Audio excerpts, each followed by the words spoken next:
Imagine walking into a store, excited to make a purchase, only to be judged by your appearance and turned away. Now, what if you were actually the CEO of that company? When one undercover boss faced this exact humiliation in her own luxury car showroom, she didn't just get mad, she got even. What she did next left everyone in shock. The hum of the city faded as Sophia Carter pulled into a parking spot across from one of her company's luxury car showrooms. She sat in the driver's seat for a moment, gripping the worn steering wheel of her decade-old sedan. The irony wasn't lost on her. As the CEO of an automotive empire, she could have arrived in one of her company's flagship models, stepping out in a tailored suit that would have sent every employee scrambling to accommodate her. Instead, she wore faded jeans, a simple t-shirt, and sneakers that had seen better days. The decision to come here undercover wasn't spontaneous. Complaints had reached her desk, subtle at first, then more pointed. Customers being dismissed based on their appearance, pushed toward less expensive models, or ignored entirely. Her company prided itself on quality service. But if these reports were true, something was festering beneath the polished surface of their brand. She adjusted her baseball cap, tucked her phone into her pocket, and stepped out of the car. The summer heat pressed against her as she crossed the lot, her eyes scanning the lineup of gleaming vehicles. Through the massive glass windows, she could see a handful of salespeople engaged in conversation. None of them noticed her at first. The moment she stepped inside, the air-conditioned coolness met her skin, along with the scent of polished leather and fresh coffee. It took exactly 3 seconds for someone to acknowledge her, just not in the way she expected. A man in a sharp navy suit stood near the reception desk, arms crossed, watching her with thinly veiled disdain. His name tag read, David. He didn't greet her, didn't offer a polite smile. Instead, his gaze traveled from her scuffed sneakers to her worn jeans, his expression tightening with disapproval. "Can I help you?" His tone suggested the opposite. Sophia returned his stare, calm and unreadable. "I'm interested in the Prestige series.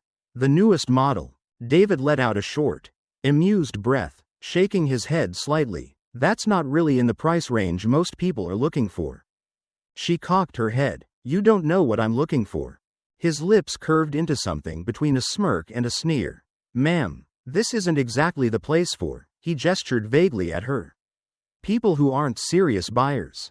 Sophia didn't flinch. She'd dealt with far sharper condescension in boardrooms filled with men twice his age. "I'd like to test drive one," she said evenly. David outright laughed this time. "Look, I don't want to waste your time. Or mine." He took a step back, dismissing her with the kind of casual cruelty that came from knowing he could get away with it. Sophia's fingers brushed the phone in her pocket, where the recording app was already running. She didn't need to push him further, he was revealing plenty on his own. She let the silence hang, watching as he turned his attention elsewhere, already considering the conversation over. Then, without another word, she turned and walked toward the exit.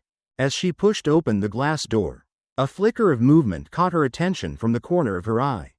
A woman, one of the other employees, was watching her. Unlike David, there was no amusement in her gaze, just something wary, almost uneasy. Sophia met her eyes for a fraction of a second before stepping outside into the sun. Back in her office, Sophia set her phone on the desk, tapping the screen to replay the recording. David's voice filled the room, laced with condescension. The words weren't just dismissive, they were deliberate, spoken with the kind of confidence that came from knowing there would be no consequences. She leaned back in her chair, rubbing her temple. It wasn't the first time she had heard whispers of this kind of behavior. But this was undeniable. The sheer arrogance, the way he assumed who was worth his time and who wasn't. It wasn't just unprofessional. It was systemic. Sophia exhaled slowly and picked up her phone again, this time dialing an internal extension. "Mark, I need you in my office," she said. Mark Reynolds, the branch manager of the very showroom she had visited, arrived 10 minutes later. He stepped inside with a tight smile, his polished shoes clicking against the hardwood floor. "I wasn't expecting a meeting today," he said lightly, taking a seat across from her. Sophia studied him for a moment, noting the slight stiffness in his posture. "Something came to my attention that I'd like to discuss," she said, reaching for a tablet. With a tap, She played the recording. As David's voice echoed through the room, Mark's expression barely changed. He sat still, hands folded neatly in his lap, eyes fixed on the screen as if he were merely observing a routine presentation. When the recording ended, he exhaled through his nose and gave a small shake of his head. "That's disappointing," he said. "I assure you, this isn't how we train our employees to treat customers." "Then why is it happening?" Sophia asked, her tone even. Mark hesitated, just for a fraction of a second, before offering a diplomatic answer. "There are always a few bad apples. But this is not reflective of our company culture. I'll have a conversation with David."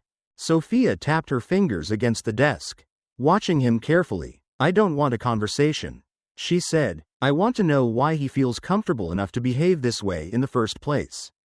Mark forced a chuckle. "Come on, Sophia. We both know some employees, especially the more experienced ones, can get a little too confident." He probably thought he was doing the showroom a favor by filtering out non-serious buyers. Sophia tilted her head. "And you don't see a problem with that?" Mark's smile faltered for just a moment.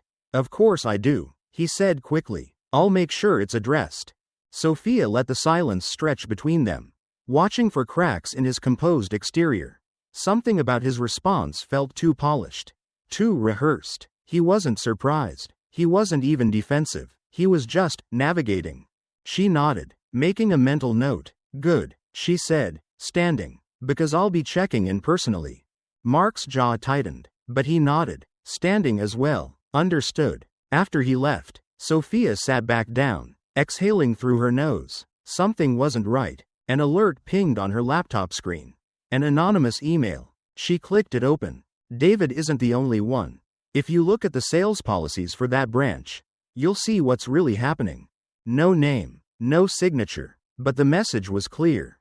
Sophia's fingers moved swiftly across the keyboard, pulling up internal documentation. She filtered through the files, scanning spreadsheets, employee training materials, and customer service logs. At first glance, everything seemed standard, until she spotted an internal memo, buried deep in the archive. It wasn't an official policy, but it might as well have been. A training document listing preferred clientele guidelines. Customers in tailored suits, designer shoes, and expensive accessories were flagged as priority leads. Those who didn't fit the profile, marked as low conversion prospects. Sophia felt her pulse tick higher. This wasn't just one employee's poor judgment. It was institutional. She scrolled further. Mark's name appeared in the document history. He had seen it. He had signed off on it. And now, he had just sat in her office and acted like none of this existed. Sophia closed her laptop and reached for her phone. If Mark thought he could play her, he was about to find out just how wrong he was. Sophia sat at the long conference table, her fingers lightly drumming against the polished wood. The morning light filtered through the floor-to-ceiling windows, casting sharp angles across the room. She had requested this meeting with Mark Reynolds the night before, and he had accepted without hesitation. That in itself was interesting. The door opened, and Mark stepped in, his usual confident stride carrying him across the room. He wore a crisp gray suit, his tie perfectly knotted, every inch of him composed. But Sophia had learned to look past appearances. "Morning," Mark said as he took a seat opposite her. His smile was polite, professional. "You sounded urgent in your message. What's going on?" Sophia slid her tablet across the table and tapped the screen. The video played instantly. David's voice filled the room, arrogant and dismissive. Every word dripped with condescension. His laughter unmistakable. She didn't take her eyes off Mark as the recording played. His expression remained neutral, but there was a flicker, just for a second, of something behind his carefully constructed mask. When the recording ended, silence stretched between them. Mark exhaled through his nose, shaking his head. "Disappointing," he said. "Really disappointing. I'll handle it." Sophia tilted her head slightly. "Handle it? I'll reprimand David, of course. Maybe even let him go. This isn't acceptable behavior. And you're missing the point," Sophia interrupted. "I want to know how he felt comfortable enough to do this in the first place." Mark leaned back in his chair, spreading his hands. "Sophia, we run a massive operation. Sometimes, individuals make bad choices. That doesn't mean it's systemic. She slid another document across the table. An internal memo. The so-called preferred clientele guidelines. His name was listed at the bottom. Mark's smile didn't disappear entirely, but it tightened. I don't know where you got this, he said smoothly, but this isn't an official policy. It's just guidance, a way to help our salespeople identify serious buyers. Sophia didn't blink. Guidance that encourages employees to dismiss customers based on their appearance? Mark let out a soft chuckle, shaking his head. Come on, you know how this business works. Salespeople learn to read cues. If someone walks in looking like they're just window shopping, it makes sense to prioritize actual buyers. Sophia watched him carefully. He wasn't denying it. He wasn't even apologizing. That document is dated 6 months ago, she said. So tell me, Mark, is this something you personally implemented? Mark exhaled sharply, his patience thinning. Sophia, be reasonable. You're looking at this the wrong way. These guidelines are meant to improve efficiency. They aren't meant to exclude anyone. But they do, she said, and David's behavior proves it.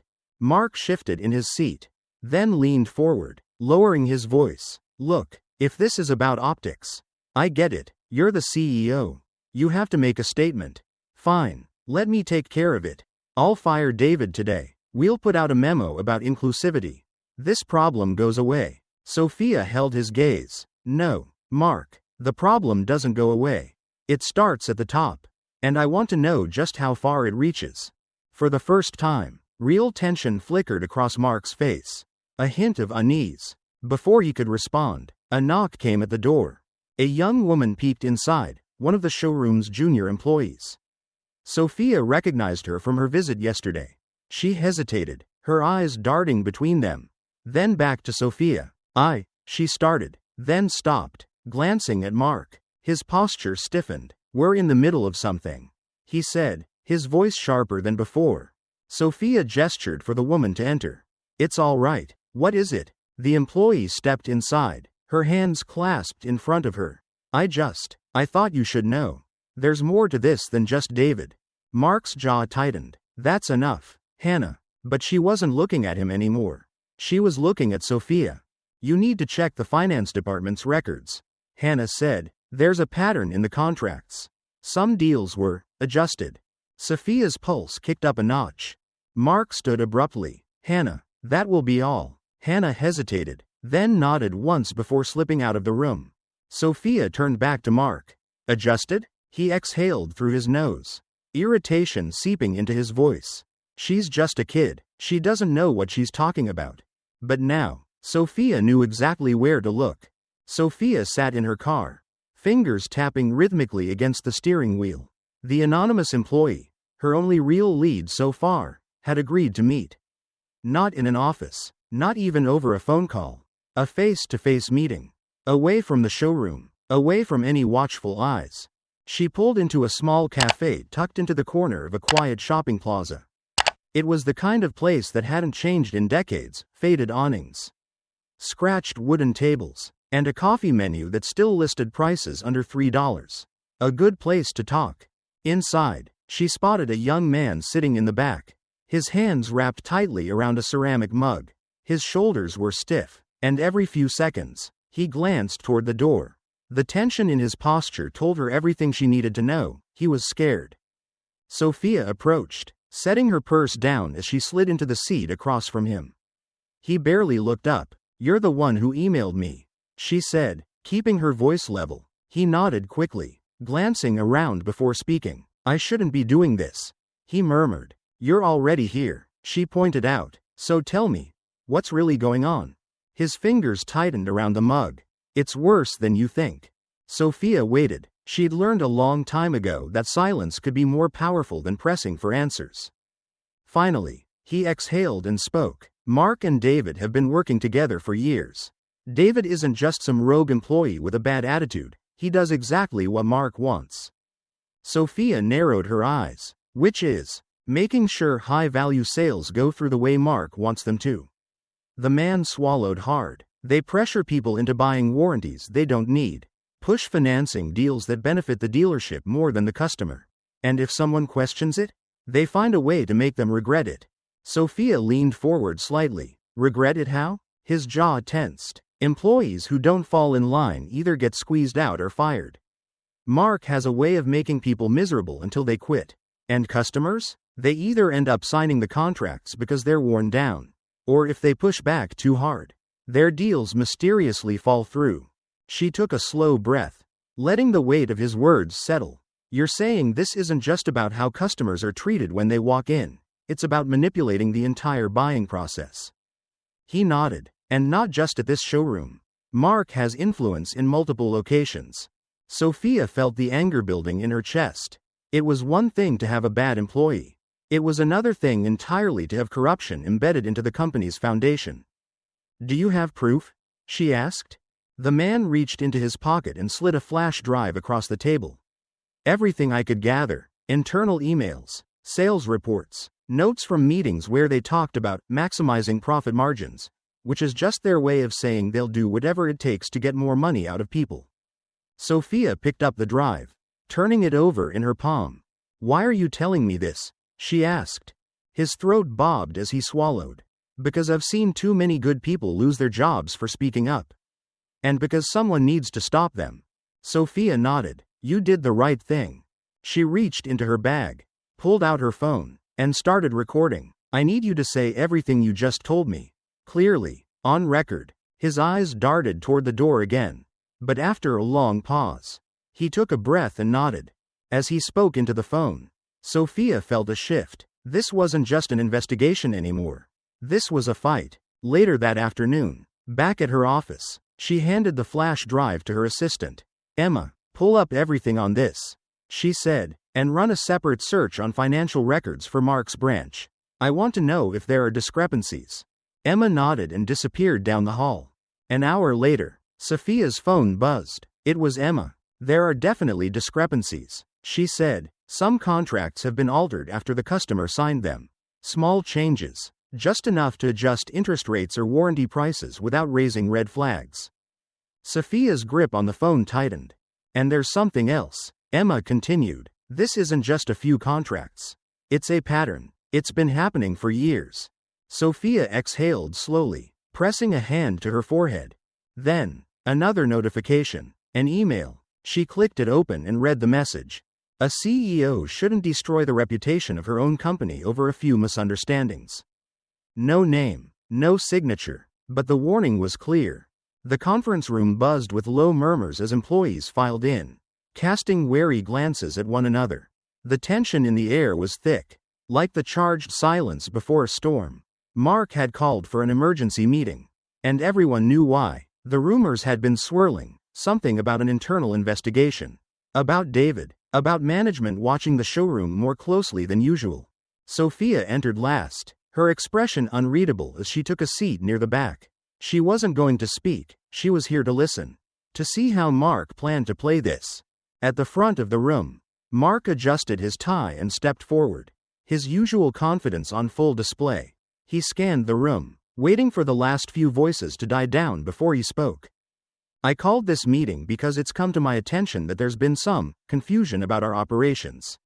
His voice was smooth, practiced, the kind of tone that made people believe he was on their side. Let's get something straight. We are in the business of selling cars. Not running social experiments, not engaging in corporate politics. Selling cars. A few nods around the room. A murmur of agreement. Sophia's jaw tightened. She could already see where this was going. Mark continued, pacing slightly. Now, some of you may have heard that one of our employees, David, has been accused of, let's call it, unprofessional behavior. As of this morning, he has been placed on temporary leave while we look into the matter. Sophia noted his wording carefully. Placed on leave, not fired, not even officially reprimanded, just a temporary measure, meant to look like action without real consequence. Mark sighed, shaking his head as if the entire situation were an inconvenience. But let's be clear, this was one individual's mistake, not a reflection of how we do business here, and certainly not proof of any so-called discriminatory policies. Sophia watched as some employees visibly relaxed. Mark was giving them an out, a way to dismiss what had happened without having to question the system they worked in. And yet, Mark continued, his tone shifting ever so slightly. Some people seem determined to turn this into something bigger than it is. To create a problem where there isn't one. Sophia felt the weight of a dozen eyes flick toward her. Mark turned just enough to glance in her direction before looking back at the crowd. I understand the desire to ensure fairness. I do, but what I don't understand is why we're suddenly questioning the way we've always done things. Who benefits from this? Because I can tell you right now, it's not our customers. It's not our employees. And it's certainly not this company. Silence. Uneasy shifting in chairs. Mark let the moment stretch before delivering the final blow. I don't know about you, but I came to work today to do my job, not to participate in some corporate witch hunt. A low ripple of agreement. A few nods. A few murmured approvals. And just like that, he had done it. He had turned the situation around.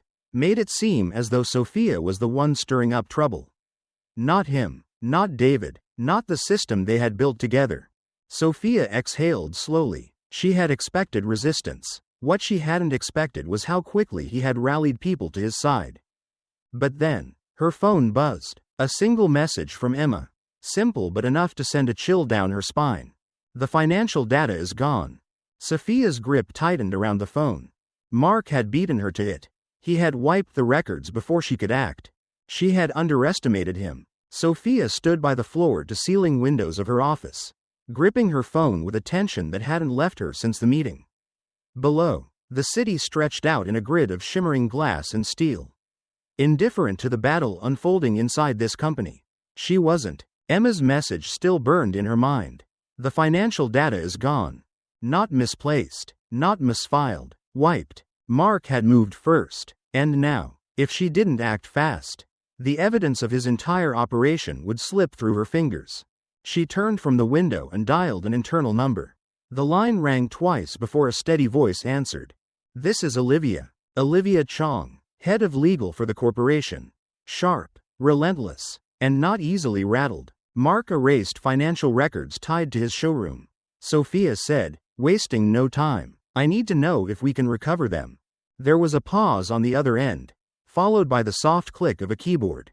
When you say erased, do you mean deleted or scrubbed? If I had to guess? Sophia ran a hand through her hair. Scrubbed. I need whatever's left. Another few keystrokes. I'll get my team on it. But if it's a full wipe, our best bet is the IT logs. There's always a footprint somewhere. Sophia nodded, though Olivia couldn't see her. Do it. She ended the call and immediately placed another, to someone who specialized in making the impossible happen. The man who answered had a voice like gravel. Yeah? It's Sophia Carter. I need you to retrieve data from a wiped system. A pause. Then a low chuckle. Thought you'd never call. Boss. Ethan Clark, senior IT specialist, former cybersecurity analyst, and the only person she trusted to get the job done without asking too many questions. I'll send you the details. She said, how fast can you get me something? If there's a trace, I'll find it, Ethan said, but if they did a deep clean, it's gonna take more than just a few clicks. Sophia exhaled. Do what you can. Time's running out. Hours passed in a blur of emails, phone calls, and silent frustration. Then, finally, an alert popped up on her screen, an encrypted message from Ethan. Got something. Not all of it, but enough. Call me. Sophia didn't hesitate. When Ethan picked up, he didn't bother with greetings. They wiped everything at the surface level. But they weren't careful. I found remnants in backup caches, partial transaction records, metadata on altered deals, and get this, audit logs showing Mark's credentials used to authorize changes. Sophia's pulse quickened. That's enough to prove manipulation. Damn right it is, Ethan said, and I'll keep digging. There's more. She ended the call and forwarded the data directly to Olivia. Moments later, her office phone rang. This is enough, Olivia said, her voice sharper now, charged with momentum. Not to charge him, yet, but enough to take this to the board. You ready for that? Sophia stared at her reflection in the window. I don't just want the board's approval. Olivia, I want him cornered, in front of everyone. There was a pause, then the faintest trace of amusement in Olivia's voice. Then you better set the stage. Sophia straightened. She already knew how this had to play out. Mark thrived on control. He had just proven that by trying to erase his tracks. If she wanted to take him down, She couldn't do it behind closed doors. She had to rip the mask off him in front of the very people he had manipulated. She called Emma back in. "Tell the showroom staff there's another meeting.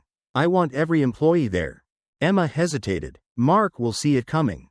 Sophia nodded. "I'm counting on it." The afternoon sun hung low as Sophia pulled into the underground parking garage of a high-rise downtown. It was a far cry from the corporate boardrooms and polished conference spaces where she usually conducted business. But this wasn't business. This was a confrontation. She had chosen the location carefully, neutral ground. A place where neither she nor Mark had the advantage. A luxury hotel, discreet enough that no one would question two high-ranking executives having a private discussion. The kind of place where deals were made and careers were destroyed. As she stepped into the dimly lit bar, she spotted Mark immediately. He was seated in a corner booth, swirling a glass of whiskey. Posture relaxed but calculated. He looked up as she approached, offering a smile that didn't reach his eyes. "Sophia," he said smoothly, gesturing to the seat across from him. "I wasn't expecting a personal invitation.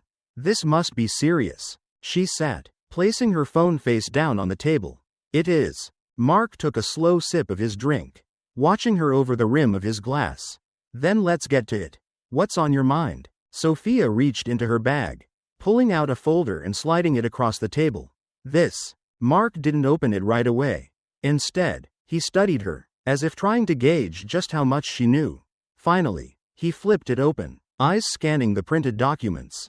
Bank transactions, contract alterations, internal emails, pieces of a puzzle that, when put together, painted an incriminating picture. His jaw tightened just slightly. "Interesting collection," he murmured. Sophia leaned forward. "It's enough to sink you. Not just at this showroom, but across multiple locations. You've been running the same scheme for years. Mark, manipulating sales contracts, pressuring employees to push unnecessary add-ons, blacklisting customers who don't fit your ideal profile. And that's just the beginning."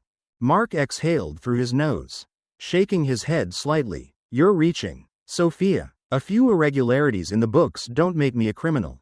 She tilted her head. "I don't need you to be a criminal, Mark. I just need enough evidence to make the board nervous.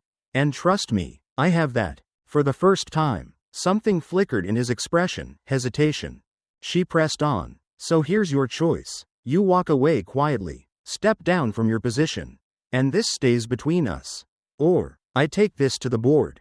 And when they see the extent of your involvement, you won't just lose your job, you'll lose everything." Mark leaned back, tapping his fingers against the table. "You expect me to just resign? After everything I've built?" Sophia met his gaze without flinching. "You didn't build anything, Mark. You exploited it, and now it's coming apart." A long silence stretched between them.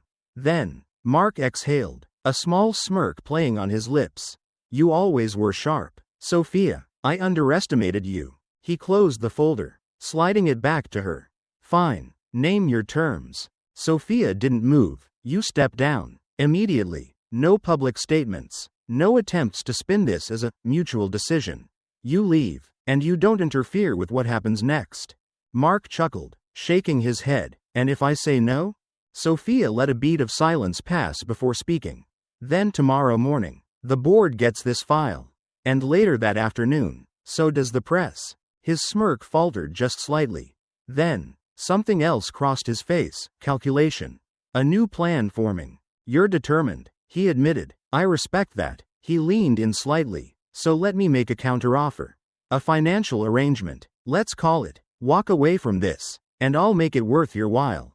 Sophia let out a quiet laugh, shaking her head. "You still don't get it. This isn't about money, Mark. It never was." Mark studied her, then exhaled. "That's a shame, because everyone has a price. Sophia, even you." She stood, picking up the folder. "Not this time." As she turned to leave, she caught his reflection in the mirror behind the bar. He was already reaching for his phone. She had backed him into a corner. But men like Mark didn't go down without a fight. And she had a sinking feeling this wasn't over. That suspicion was confirmed when, an hour later, she received a text from an unknown number. "She knows too much. We need to shut her down." Sophia stared at the message, a cold weight settling in her stomach. She wasn't just dealing with Mark anymore. There was someone else in the shadows, watching, and they were ready to play dirty. The city lights blurred outside Sophia's window as she sat at her desk, scrolling through the recovered data. Her fingers hovered over the keyboard, eyes scanning every detail. She had enough to take Mark down. But there was something deeper at play. The anonymous message confirmed it. Mark wasn't acting alone. She reached for her phone and dialed. The line rang twice before a voice answered, low and steady. "This is Julian. Julian Brooks, investigative journalist, known for uncovering corporate scandals that had brought down CEOs and entire companies." If she was going to expose Mark, she needed someone who knew how to make it stick. "I have a story for you," Sophia said, "but I can't give you everything yet." There was a pause. "How big?" "Systemic fraud across multiple dealerships. Contract manipulation. Financial misrepresentation," she said. "It's been going on for years. And it's tied to people higher up than just my regional director." She heard him shift on the other end. "And what do you need from me?" "I need to control the timing," she said. "I want this to break publicly. But only after I've confronted him in front of my team. I don't just want him fired, I want his credibility gone." Julian let out a low whistle. "That's a bold move. Most people would take this to the board and let them handle it behind closed doors." "If we do that, they'll bury it," Sophia said. "Mark will take the fall. But whoever's backing him will survive. I want this exposed where it matters." Another pause. Then Julian spoke again, his voice calm but interested. "All right, send me what you can. I'll start looking into his financials. When you're ready to drop the full story, you let me know." Sophia exhaled. "I will." The next morning, she walked into headquarters with one goal: set the stage. She sent out a meeting request to every showroom director in the company. No vague wording, no ambiguous subject line, just one line: mandatory executive meeting. Urgent discussion on leadership conduct. It would be impossible for Mark to ignore. He would see it coming. But that didn't matter. He wouldn't be able to stop it. By noon, the conference room was filled. The tension was thick, conversations hushed. Some directors looked uneasy, others unreadable. They knew something was off. Mark arrived last. He entered with his usual confidence, nodding at a few familiar faces before taking a seat near the front. If he was nervous, he didn't show it. Sophia stood at the head of the room and pulled up the first slide. The screen flickered to life. And suddenly, David's voice filled the room. "I don't want to waste my time on someone who can't afford to be here." The recording played out in full. Every smirk, every dismissive remark. The room was silent. When it ended, Sophia let the weight of it settle. Then she turned to face them. "This happened in one of our showrooms," she said. "It wasn't a mistake. It wasn't an isolated incident. And it wasn't just David." Mark crossed his arms, his expression carefully neutral. "We've already addressed this," he said. "David was placed on leave, pending review. We don't tolerate discrimination in our company." Sophia looked at him, then turned back to the screen. "Is that so?" She clicked to the next slide. Transaction records. A list of altered contracts, showing manipulated terms that cost customers thousands more than they should have paid. Murmurs rippled through the room. "These are just a sample of the deals from the past 2 years." Sophia continued. "Deals that were changed after customers signed. Extended warranties they didn't ask for. Adjusted interest rates that pushed higher commissions back into select pockets." She turned to Mark. "Your pockets?" Mark sat up straighter. "That's a serious accusation," he said, "and I don't appreciate being blindsided in front of my colleagues." Sophia clicked again, and the final slide appeared, an internal email, sent from Mark's account, instructing managers to prioritize preferred clientele and push financing on those deemed less financially aware. Someone let out a sharp breath. Mark's mask cracked for the briefest moment. Then, he straightened, shaking his head. "This is a gross misinterpretation. I had no direct involvement in." Sophia picked up a remote and pressed a button. The screen split. A live feed appeared, a drive connected to the projector. It contained a full archive of recovered financial records. "This data was erased from our system," Sophia said, "but as we all know, nothing ever truly disappears." Silence. Then, Mark stood. "This meeting is over," he said. "If anyone has concerns, They can bring them to HR. He turned, heading for the door. Before he could reach it, Sophia's phone vibrated. A message flashed across her screen. You should stop now. You don't know who you're up against. She barely had time to process it before Mark's voice cut through the air. You're making a mistake, Sophia. His tone was lower now. Quieter. You think this is about me? You don't even see the bigger picture. He didn't sound defensive anymore. He sounded amused. And that's when she knew. Mark wasn't the real problem. He was just the beginning. The tension in the conference hall was thick enough to choke on. Rows of showroom directors, senior executives, and internal auditors sat in silence, their eyes darting between the screen at the front of the room and the man sitting at the center of it all, Mark Reynolds. Sophia stood at the podium, her hands steady on the surface, her voice clear. Before we begin, I want you all to watch something. The lights dimmed, the screen flickered to life. David's voice filled the room, arrogant and dismissive. The recorded conversation played out in full, his sneering remarks, his laughter, his blatant refusal to serve a customer based on appearance. Every word landed with weight, and by the time the video ended, the room was charged with an unspoken outrage. A murmur swept through the crowd. A few people shook their heads. Others exchanged glances. Sophia turned toward Mark. This is what's been happening in our showrooms. Mark leaned back in his chair, his expression carefully neutral. Unacceptable, he said smoothly, and I've already taken action. David has been suspended pending investigation. Suspended, Sophia repeated, not fired. Mark exhaled through his nose. Sophia, let's not make this personal. We run a massive company. One bad employee doesn't define us. Sophia let that settle for a moment. I agree, but this isn't about one bad employee. It's about a system that enabled him. She clicked the remote, and the next slide appeared, transaction logs. Dozens of them, some dating back years, all flagged with irregularities, inflated interest rates, unauthorized warranty add-ons, hidden fees. The patterns were unmistakable. Sophia pointed to the data. These aren't isolated mistakes. These are deliberate manipulations. Customers overcharge, contracts altered after signing, and all of these transactions have one thing in common. She clicked again. Mark's name appeared on every single approval signature. The murmurs grew louder. Mark sat up straighter, his jaw tightening. This is a gross misrepresentation, he said. I sign hundreds of documents a month. I can't personally vet every single one. True, Sophia said, but I have people here today who can verify exactly how these changes were made. She turned toward the crowd. Two people stood up, a woman from accounting, a former employee from sales. Both looked uneasy but resolute. The accountant spoke first. I flagged irregularities months ago. I was told to stop looking into it. The former employee nodded. I questioned a deal once.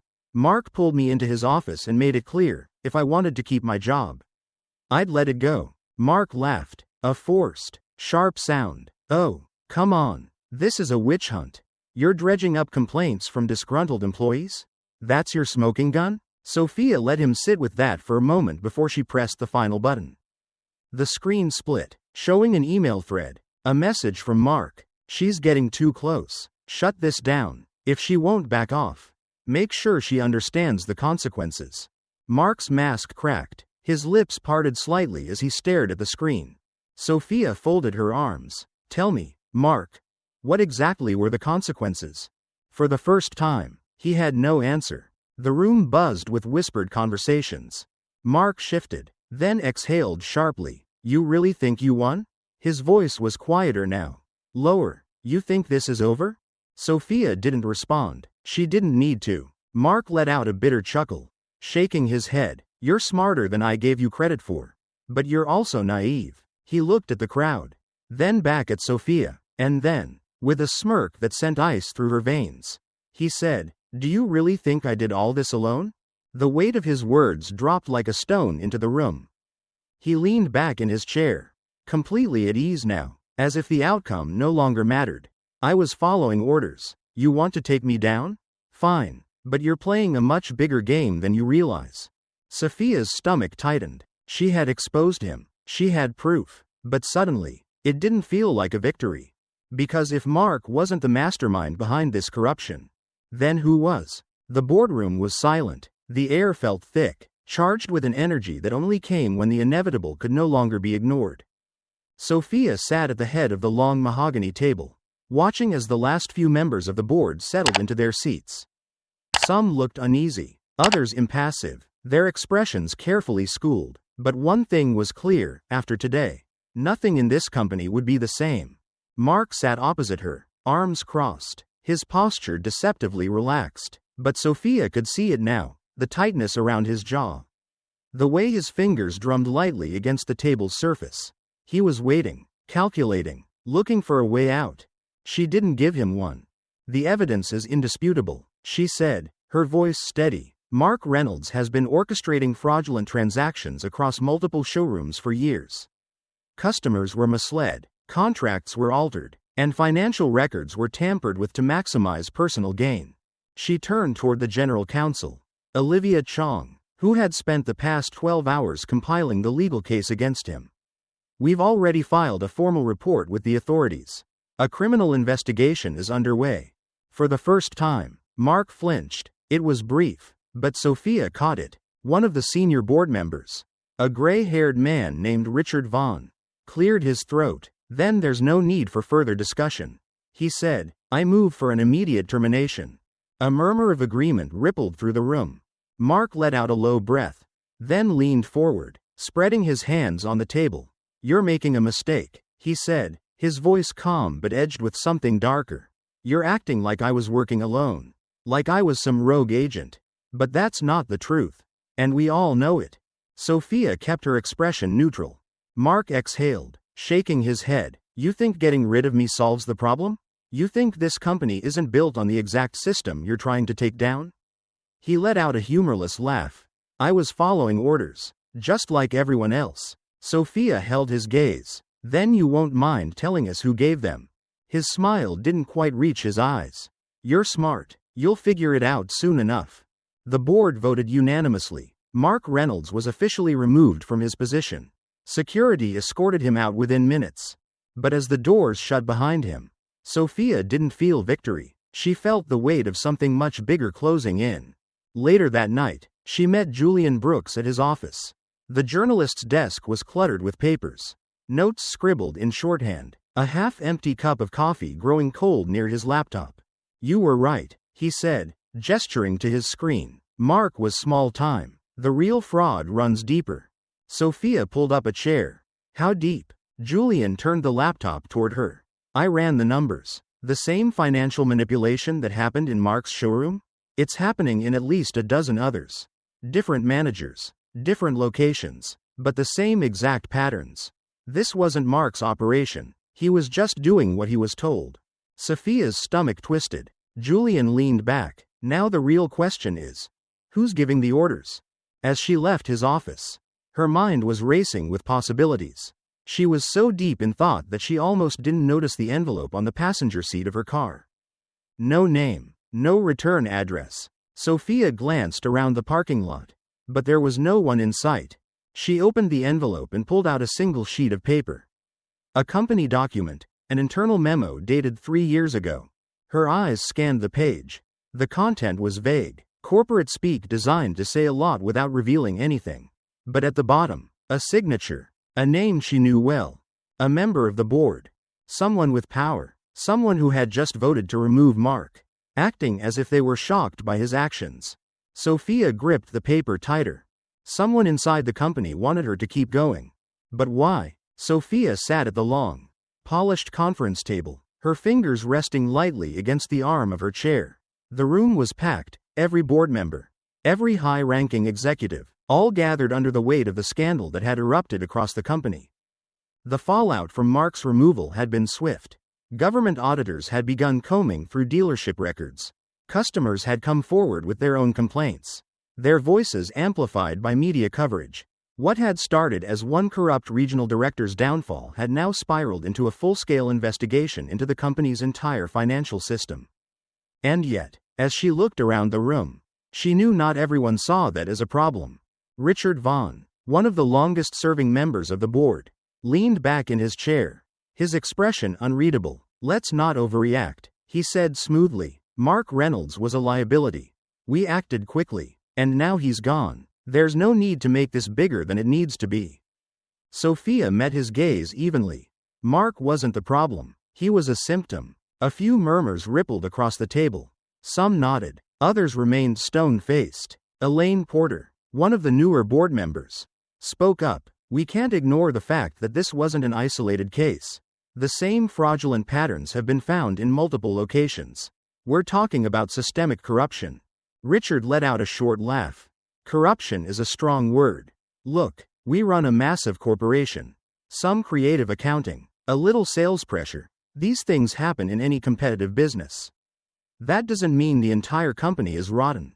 Sophia exhaled, gripping the armrest tighter. You're suggesting we pretend this is normal? I'm suggesting we focus on fixing the PR mess instead of tearing the company apart from the inside. Richard said, his voice cool. Right now, we control the narrative. The moment we admit to systemic issues, regulators will start digging deeper.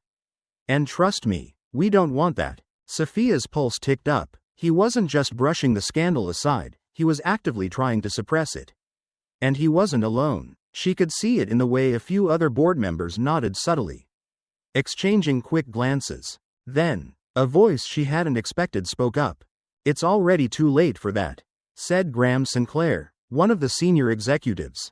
He rarely spoke in these meetings, preferring to let others handle the politics.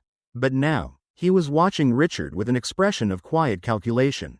The media is already running with the story. Graham continued. Government agencies are involved. If we don't address this head-on, we risk far worse than bad press. We risk losing investor confidence. For the first time, Richard's composure faltered. Sophia seized the moment. And we have another problem. She reached into her folder and pulled out a document, the same one that had been left for her in the mysterious envelope. This policy, she said, sliding it toward the center of the table, was implemented before Mark ever took over his region. It laid the groundwork for the very system he exploited. Elaine picked up the document, scanning it. This was signed off by Richard Vaughn. All eyes turned toward him. Richard's face remained impassive, but Sophia saw the tension in his shoulders. This was years ago, he said dismissively. It was a simple internal guideline. Nothing illegal. Sophia studied him, but it enabled fraud. It encouraged employees to prioritize wealthy-looking clients while disregarding others. It pushed dealerships to manipulate contracts to maximize profit at any cost. Richard's jaw tightened. Elaine placed the document back on the table. I think we all know what this means. The room was silent. Then, Graham leaned forward. Richard, I'm going to strongly suggest you step down. For the first time, Richard looked unsettled. Sophia watched as the balance in the room shifted. Some board members who had remained quiet before were now whispering among themselves. The tide was turning. Richard exhaled sharply. Fine, he said, if that's what's needed to move forward, I'll resign from the board. But Sophia knew better. This wasn't over. As the meeting ended and people began filing out, she caught a glimpse of Richard speaking quietly to another board member. His lips barely moved, but the intensity in his expression sent a clear message. He wasn't going down alone. Sophia stood in front of her office window, looking down at the city below. The streets were alive, cars weaving through traffic, people walking briskly, all unaware of the battle that had just unfolded behind the glass walls of corporate power. The boardroom meeting was over. Richard Vaughn was out. Mark Reynolds was facing legal consequences. The fraudulent system had been exposed. And yet, she felt no sense of triumph. Her desk was covered in reports, legal documents, media statements, pieces of the storm she had unleashed. The company was bleeding. Stocks had dipped. Investors were wary. And the brand that had once been synonymous with trust was now a headline scandal. The public was watching, waiting to see what she would do next.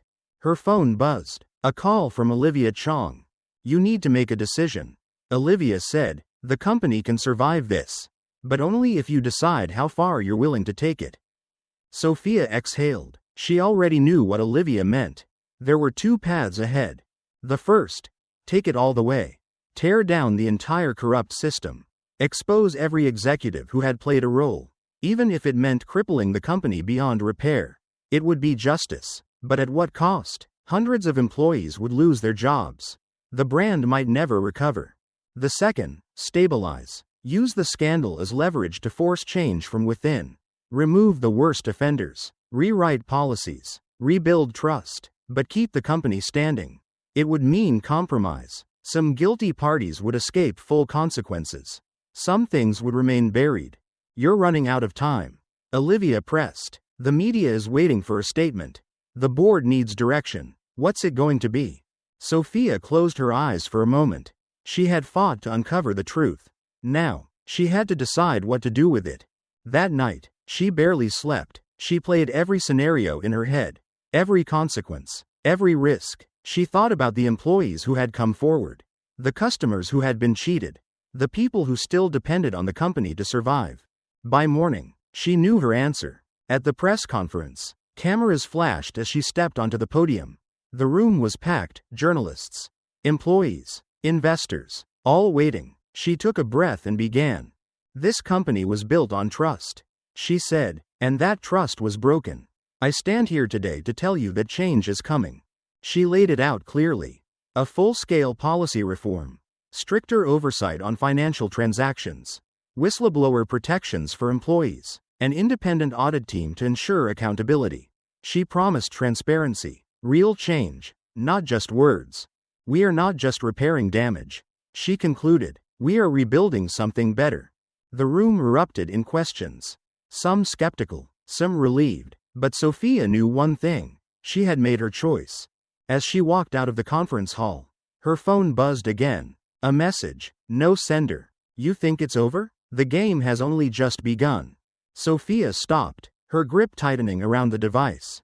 She had won the battle. But the war was far from over. This story isn't just about revenge, it's about accountability. Power isn't in a title, but in the choices we make when faced with injustice. Sophia had the chance to ignore what she saw, to let the system continue unchecked. But real leaders don't look the other way. They challenge, they expose, and they change the game. What would you have done in her place? Share your thoughts in the comments below. And if you love stories of hidden truths and shocking turnarounds, don't forget to subscribe to Undercover Truths for more eye-opening stories like this one.